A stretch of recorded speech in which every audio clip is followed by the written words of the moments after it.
Um, and this kind of reminds me also of what I have in my in my student guide.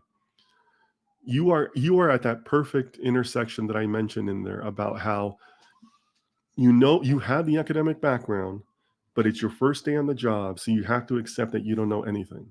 Period. Data science is a learned craft. It's a learned profession. I equate it to being like a doctor or a lawyer. A doctor or a lawyer on their first day of official work, they don't know a thing, right? If you ever meet a lawyer, ask them about being what they call a trial lawyer, right? And that's a lawyer that actually goes into court and talks in front of a judge.